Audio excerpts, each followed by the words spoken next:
안녕하십니까, 이주천TV입니다. 오늘 2023년 6월 11일 일요일이 되겠습니다. 자, 오늘은 다시 중국의 세계 지배 전략 초안전 제18부가 되었습니다. 제목은 통일전선 공작의 진지, 드디어 공자학원 이야기입니다. 자, 통일전선 공작의 진지, 공자학원 이야기. 자, 공자학원 현지 첩보 수집 등 간첩 활동을 했는데 문재인 정부 시절에 보고를 4차례나 받았는데 외면했다 하는 겁니다. 자, 기가 막히죠. 이종 계명대에서는 책 초안전에서 여론전과 심리전을 전개하는 데 중요한 기반은 바로 교육과 문화라고 지적한 바 있습니다. 중국 공산당은 교육 문화 분야에서 안토니오 그람시가 주장한 진지전을 펼쳐왔는데 그 핵심 거점이 바로 공자학원이라고 이재용 교수는 지적을 하고 있습니다. 자, 제 첫 번째 꼭지. 공자학원, 겉으로는 교육기관이지만 실제로는 통일전선 공작의 진지입니다. 중국 공산당이 세계 각국에 수많은 공자학원을 설립을 했는데 최초로 설립한 것이 저는 대한민국의 대학교의 공자학원이라 저는 그렇게 알고 있습니다. 자, 내용을 다시 보겠습니다. 중국 공산당은 그람시 이론을 개선 발전시키며 전략전술을 개발해 왔다는 것이 이지용 교수의 지적입니다. 첫 번째 꼭지는 공자학원이 겉으로는 교육기관이지만 실제로는 통일전선 공작의 진지라는 거죠. 안토니오 그람시의 진지론을 충실하게 수행했다는 겁니다. 이지용 교수는 공자학원의 초대 책임자가 1990년대 중국 공산당 통일전선 조직을 이끌었던 류엔둥이고 후진타오식이 통일전선 공작 수장이자 중국 공산당 상무위원 리장춘은 공자학원이 중요한 해외 통일전선 공작과 선전 공작 기반이라고 자평했다고 설명을 했습니다. 이지용 교수에 따르면 공자학원은 겉으로는 의학 등 각종 중국 관련 교육을 제공하는 것처럼 보이지만 실제로는 중국에서 보낸 공자학원 교직원이 현지 첩보 수집, 중국인 학자와 유학생 감시 등 사실상 간첩 활동을 한다는 겁니다. 공자학원을 개설하면 중국 공산당은 해당 학교에 막대한 지원금이나 기부금을 줍니다. 이게 첫 번째 스텝입니다. 그렇게 해서 의존하게 만드는 것이죠. 공자학원에 대한 의존성이 커지면 중국에 우호적인 연구 결과나 보고서를 내도록 유도하고 중국 공산당의 비판적인 의견이 학내에서 나오지 못하게 압력을 가한다고 합니다. 이지용 교수는 한국 대학의 열악한 재정 상황에서 정원 외에 입학하는 중국인 유학생 등록금은 대학 재정의 막대한 부분을 차지한다고 하며 학력 인구 감소로 존폐마저 고민해야 하는 우리나라 지방 대학들에게 중국인 유학생은 대학 존립과 직결된 문제이기도 하다고 우려를 표명한 바 있습니다. 사실입니다. 제가 있었던 은광대학교, 그것도 공자학원이 설치가 됐는데 중국인들 유치에 학교에 사활을 걸은 적이 있었습니다. 굉장히 중국 유학생들 유치에 올방을 했지 않습니까? 그러면 중국 공산당에 이제 발이 묶이니까 꼼짝을 못 하는 거예요. 뭐 사드 배치, 중국에서 사드 배치 하지 마라 했을 때 세미나 열면 중국 교수들이 오잖아요. 그래가지고 막 사드 배치하지 말라고 중국에 이게 애건한다 하면은 중국과 교수들이 제대로 대응하겠어요? 눈치만 보고 있는 거예요.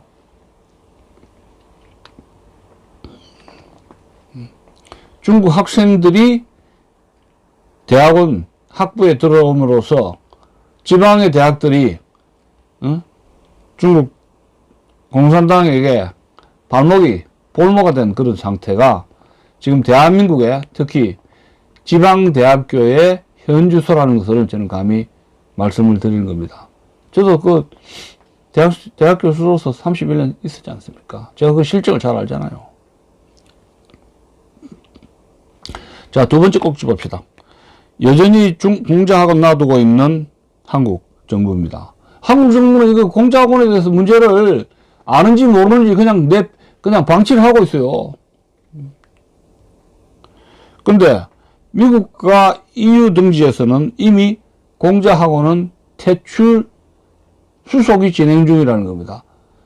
미국 EU는 많은 대학의 공자학원을 지금 감사로 실시해가지고 퇴출을 한 상태입니다.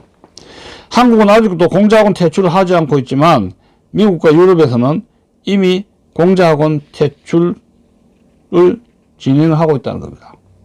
지난 5월 16일 미 의회 조사국은 공자학원 현황 분석 보고서를 공개를 했습니다.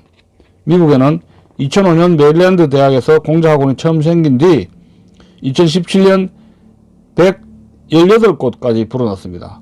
그러나 지난해 7곳으로 줄었습니다. 94%가 사라진 셈입니다. 참. 2020년 미국 상원이 내놓은 미국 교육 시스템 내에서 중국의 영향력이라는 보고서에 따르면 중국은 2005년부터 110개의 미국 대학에 공자학원을 개설했고 유치원부터 초중고교를 대상으로 공자교실 500여 곳을 운영을 했습니다. 미국 내 공자학원을 폐쇄해달라는 목소리는 2014년부터 나오게 됩니다. 그러나 당시 오바마 행정부는 이를 귀담아 듣지 않았습니다. 공자학원의 위험성을 미국 정부와 의회가 공개적으로 언급한 것은 2018년입니다. 이해 2월 상원 정보위원회에서 출석한 크리스토퍼 레이 연방수사국 FBI 국장은 공자학원에 대해 이렇게 말합니다. 중국이 교수, 과학자, 학생 등을 가리지 않고 미국 대학에 정보 요원을 공격적으로 보내고 있다. 미국 학계는 중국의 침투 수준에 대해 순진할 정도로 무지하다. 공자학원을 국가 안보에 대한 위협으로 보고 조사하고 있다. 이런 말을 했습니다. 미 의회에서 문제가 제기되자 트럼프 행정부는 공자학원에 대한 조사를 시작했습니다. 2년 뒤 2020년 8월 국무부가 먼저 나섰습니다. 공자학원을 외국 정부 대리인으로 지정한 것입니다. 외국 정부 대리인으로 지정되면 해당 기관의 자산 취득, 활동 사전 승인 등이 제한을 받게 됩니다. 같은 해 9월에는 마이크 폼페오 당시 국무장관이 폭스 비즈니스와의 인터뷰에서 연말까지 미국 대학에 설치된 공자학원을 모두 폐쇄할 것이라고 밝혔습니다. 그는 인터뷰에서 모든 사람이 그 기간 공자학원의 위험성을 안다며 중국 공산당의 자금 지원을 받아 간첩과 중국에 협력할 사람을 모집하는 공자학원을 연말까지 모두 폐쇄할 수 있기를 바란다고 밝혔습니다. 폼페오 장관은 해당 조치가 상호주의에 입각한 것이라고 설명했습니다.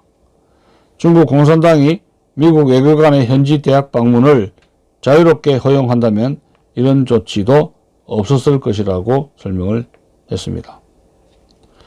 같은 해 10월에는 국무부와 교육부가 교육기관의 학내 자유를 해칠 우려가 있으니 공자학원과의 연계를 제고하라는 서한을 보냈습니다. 국무부와 교육부는 공자학원이 중국 공산당의 악의적인 선전기관이라는 정황 증거가 많아지고 있다고 하면서 중국의 권위주의적 요소가 미국 학내에 미치는 영향력이 지금과 같이 우려스럽고 중대한 적이 없다며 각 학교별 공자학원과의 제휴 등을 제고하라고 촉구한 바 있습니다. 자, 세 번째 꼭지입니다. 2004년 강남에 최초로 공자학원 설립을 했는데 문재인 정부 공자학원 문제를 보고받고도 일체 외면을 했다는 지적입니다. 자, 표면적으로 공자학원은 초급 중국어 수업 및 학술 협력 기회를 제공하는 교육기관입니다. 하지만 CRS는 알리앙스 프랑세스 등 서구 문화원이 독립적으로 운영되는 것과는 달리 공자학원은 자율성이 전혀 없다고 평가했습니다. 세계 최초의 공자학원 1호점은 2004년 한국 서울 공자 아카데미의 문을 열었습니다. 우리나라 최초로 공자학원이 만들어졌어요. 설립됐어요. 이후 공자학원은 급속히 세를 불렸고 2020년에는 160개 안팎의 국가에 560여 곳이 설치되기도 했습니다. 자, 우리나라 경우 볼까요? 우리나라는 지난해 말 기준 28개의 공자학원이 있습니다. 아시아에서 가장 많고 일본의 무려 2배입니다.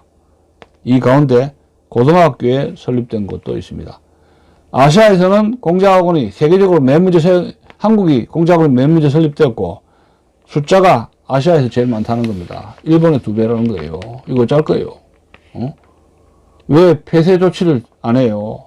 이 첩보기관인데. 국내에서도 공자학원 폐쇄를 촉구하는 목소리는 문재인 정부 때부터 나오기 시작했습니다.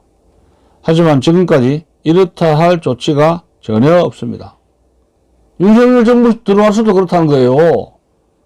문재인 정부가 신중 발언 지적을 받은 이유 중 하나입니다.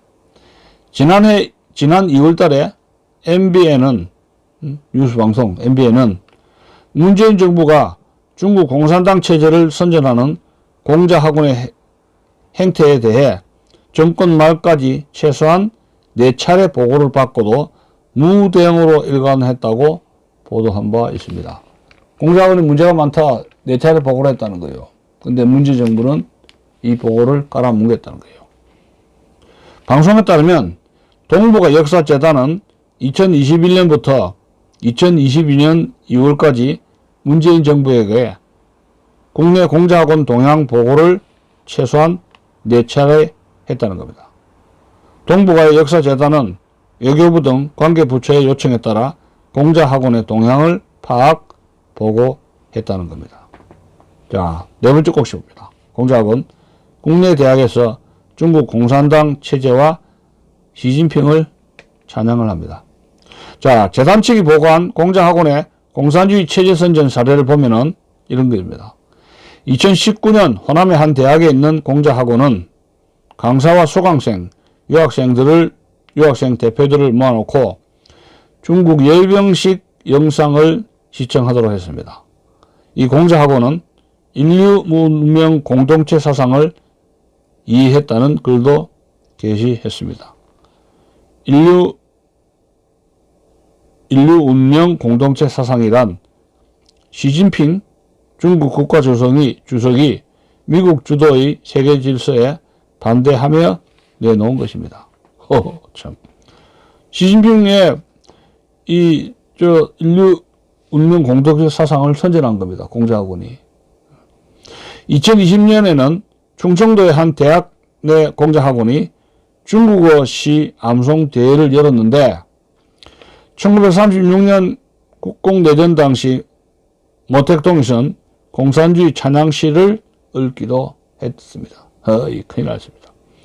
2021년 5월에는 공자학원에서는 교재에 공산당 치하의 중국 사회를 미화하는 내용이 들어있었다고 보고를 했습니다. 하지만 문재인 정부는 이런 보고를 받고서도 아무런 대응을 하지 않았다고 방송은 지적을 했습니다. 실제로 지난 5년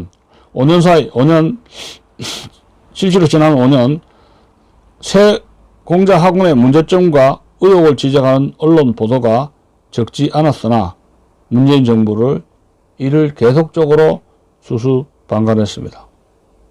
자, 문재인 정부가 들어선지 지난해 5월 이후에도 한동안 이런 분위기가 이어졌습니다. 그러다 지난해 12월 스페인 인권단체 세이프가드 디펜더스의 보고서 공개로 중국 비밀경찰서 존재 의혹이 불거지면서 친중파 양성기관으로 지목된 공자학원도 언론의 주목을 받게 되었던 겁니다. 안 그러면 문재인 정부도 그냥 윤석열 정부도 그냥 허허허 내버려둘 판이에요. 근데 어떻게? 스페인에서 스페인 인권단체에서 세이프가드 디펜더스라는 거기서 인권단체 보고서를 내가지고 중국 비밀경찰 존재가 의혹이 되니까 여기서 같이 공자학원 문제가 거론이 됐다는 겁니다. 그렇지 않으면 윤석열 정부도 그냥 묻어묻어 갈 판이야. 그러면 안 되지. 국가정보원도 뒤늦게 공자학원 문제에 관심을 가지게 됩니다. 지난해 12월 국정원은 중국 비밀경찰에 대한 질문은 경찰에 해보라는 식으로 공식 답변을 내놓았다가 엄청나게 비판을 받았습니다. 왜 경찰에 떠맡기냔 말이야. 중국 비밀경찰 문제는 국정원이 처리해야지 왜 경찰에 떠넘겨. 당당히 이야기 안 하고. 왜 그래 국정원이. 이게 지금 저 윤석열 정부 국정원이야. 저 문재인 정부 국정원이야. 이게 뭐야 이게. 자, 마지막으로 봅시다. 중국 비밀경찰서 논란이 커지자 국정원은 지난 1월 초 공자학원에 대해서도 내사하고 있다고 밝힌 바가 있습니다. 여론이 나빠지니까 어쩔 수 없이 억지로 국정원이 조사를 하고 있다. 이렇게 이야기를 하고 있습니다. 이러면 안 되죠. 국정원 정신 차려야 돼요. 자, 그리고 또 윤석열 대통령도 공자학원 문제든지 중국의 이 첩보 활동을 하고 있는 공자학원이나 또 중국인 유학 반체제 인사들, 반공인사들 막 협박해가지고 중국으로 귀국 조치를 하는 그런 불법 행위, 윤석열 대통령도 여기에 관심을 가지고 상한 엄중한 조치를 취하도록 해야 돼요. 이거 우리나라 대한민국 중국의 속국이에요. 이게 뭐예요, 이게? 윤석열 정부 정신 차려야 돼요. 마치겠습니다.